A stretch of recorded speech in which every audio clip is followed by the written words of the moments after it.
नुकतीच मनशांती करून आलेल्या धनंजय मुंडेंचं पुन्हा मन अशांत होणार?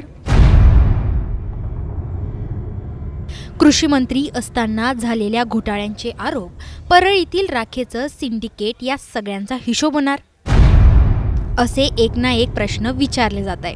कारण अंजली दमानियांची परळीतील लाचलुचपत विभागाशी भेट झाली आहे.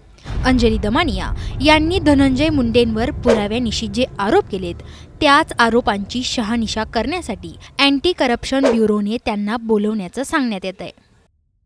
खरंच शेतकऱ्याबद्दल काही वाटत असेल, त्यांच्या कृषीच्या पैशाबद्दल काही वाटत असेल तर त्यांचा अनादर न करण्यासाठी अँटी करप्शन ब्युरोनी नीट चौकशी करावी आणि धनंजय मुंडेंना योग्य ती शिक्षा व्हावी अशी अपेक्षा मात्र माझी नक्कीच आहे.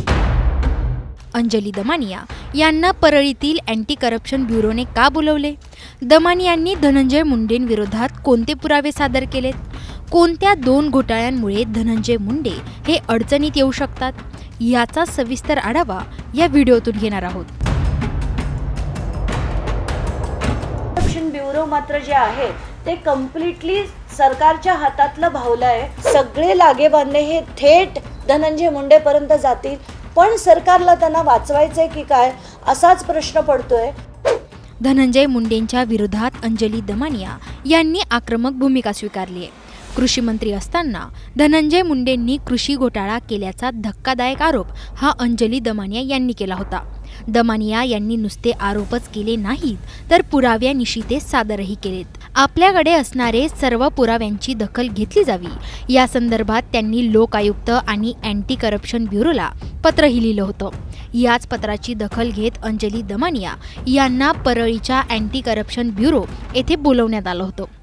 अँटी करप्शन ब्युरोकडनं जे पत्र आले त्याच्यात असंच लिहिलंय की तुमच्याकडे जे धनंजय मुंडेंचे घोटाळे आहेत त्याच्याबद्दलची माहिती तुम्ही 2 दिवसात येऊन कार्यालयात सादर करावी.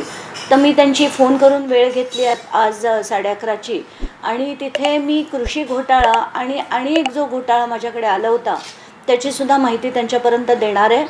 अँटी करप्शन ब्युरोला खरं तर ऑफिस ऑफ प्रॉफिटशी काही घेणं देणं नाही आहे, तरी पण ऑफिस ऑफ प्रॉफिटसुद्धा कसं झालं होतं, त्यांनी राग घोटाळा सुद्धा कसा केला आहे याची सुद्धा माहिती मी त्यांच्यापर्यंत देणार आहे. आणि मी जे नॅनो युरिया अँड नॅनो DAPच्या बॉटल्स मागवल्या होत्या, अगदी रिटेल ऑनलाईन मागवल्या होत्या, त्याच्या इनवॉइस सकट त्या बॉटल्ससुद्धा मी अँटी करप्शन ब्युरोला सुपूर्द करणार आहे. परळीच्या अँटी करप्शन ब्युरोला अंजली दमानिया यांनी 2 घोटाळ्यांबद्दल माहिती दिली. जवळपास 4.5 तासांची चर्चा झाल्यानंतर अंजली दमानिया यांनी एक कागद अँटी करप्शन ब्युरोला दिल्याची माहिती समोर आली आहे. पूर्ण स्कॅम कसा झालाय, काय झालाय, कोणाला थेट फायदा झाला, टेंडरिंग प्रोसेस कसा चुकीचा होता, त्याच्यात कसे बदल घडवून आणण्यात आले होते, या सगळ्या गोष्टी मी आता मांडल्या आहेत. आणि या व्यतिरिक्त मी ऑफिस ऑफ प्रॉफिटमध्ये मग त्यांच्या व्यंकटेश्वरा इंडस्ट्रियल सर्व्हिसेस असो, टर्टल लॉजिस्टिक्स असो, त्या सगळ्या कंपन्यांची माहिती दिली. जगमित्र शुगरमध्ये पैसे कसे वळवण्यात आले व्यंकटेश्वरामधनं, या सगळ्या गोष्टींची माहिती देखील दिली. कायद्याच्या बाहेर जाऊन या गोष्टी कशा केल्या गेल्या याची देखील माहिती दिली. आत्ताच्या घटनेला त्यांच्याकडनं अतिशय सकारात्मक असा प्रतिसाद मिळाला आहे. पण नेहमीच असं होतं की आपण सगळी आपली माहिती जीव ओतून त्यांना देतो, पण जर वरनं त्यांना ऑर्डर झाल्या की किंवा या फाईल्सचे पुन्हा आपण जसं म्हणतो वापर केले जातात तसे वापर होऊ नये एवढीच माझी खरंच इच्छा आहे. अंजली दमानिया यांनी अँटी करप्शन ब्युरोला धनंजय मुंडे कृषी मंत्री असताना त्यांनी नॅनो युरिया, नॅनो DAP यांसारखे साहित्य दुप्पट किमतीने विकत घेतल्याचा आरोप केला आहे. या संदर्भातले पुरावेही त्यांनी सादर केले होते. त्याचबरोबर सप्लायर्सच्या बँक अकाउंटची चौकशी करा अशी मागणीही केली आहे. इतकंच काय तर परळीतील राखीचा घोटाळाही अंजली दमानिया यांनी समोर आणलाय. या सगळ्या आरोपांवर धनंजय मुंडेंवर कारवाईची टांगती तलवार लटकली आहे असंही बोललं जात आहे. ते आता कुठे जातील, काय करतील, आता परमेश्वर म्हणजे एका रामाच्याच नाही 32 कोटी देव आहेत, त्या सगळ्या देवांना देखील ते आता ते मागतील त्यांच्याकडनं सुद्धा की काही सहकार्य व्हावं त्यांना. पण आत्ताच्या घटनेला मी एवढंच सांगू शकते, जर अँटी करप्शन ब्युरोनी योग्य ती कारवाई केली तर याच्यातनं धनंजय मुंडे वाचत नाहीत.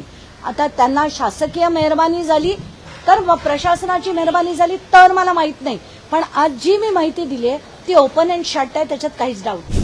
अँटी करप्शन ब्युरोने जर प्रामाणिकपणे प्रकरणाची चौकशी केली तर धनंजय मुंडे वाचणार नाही, असं स्पष्टपणे अंजली दमानिया यांनी सांगितलंय. एकीकडे वेगवेगळ्या आरोपांमुळे धनंजय मुंडेंनी मनशांतीचा मार्ग स्वीकारला होता.